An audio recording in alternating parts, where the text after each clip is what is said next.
sinir düyünləri hansı neyronun hissələrindən ibarətdir? Buna baxmaq üçün əslində cavab çox sadədir. Sadəcə o cavabın hardan gəldiyini gəlin analiz eləyək. Deməli, periferik sinir sistemi bilirəm ki, 2 hissədən ibarətdir. Onun birinci hissəsi sinirlərdir.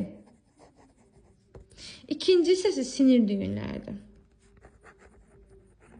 Və mən refleks dərsini keçəndə deyirəm ki, bu zaman orada hissi neyron,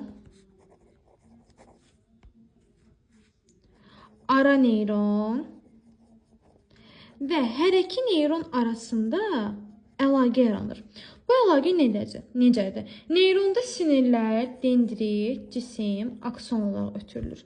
Ara neyronda dendrit, cisim, akson olaraq ötürülür. Hər iki neyronda dendrit, cisim, akson olaraq ötürülür.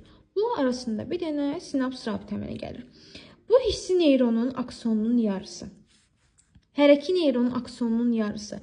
Ara neyronun hər şeyi, bax, bu hissə mərkəzi sinir sisteminə aiddir. Amma qıraqda qalan hissələr periferik hissədir. Yəni sinirlər və sinir düyünləridir.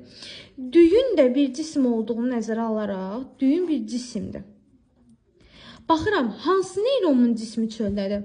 Hissi neyronun dendriti cismi aksonun yarısı çöldədir. Hər iki neyronda aksonun yarısı çöldədir. Mənim hissi neyronumun cismi çöldə qalıb. Deməli, sinir düyünləri nədən ibarətdir? Deyirəm, hissi neyronun cismindən. Bu qədər. Yəni, ifadə buradan gəldi, çıxdı. Bu da ki, mərkəzi sinir sistemində keçirilir.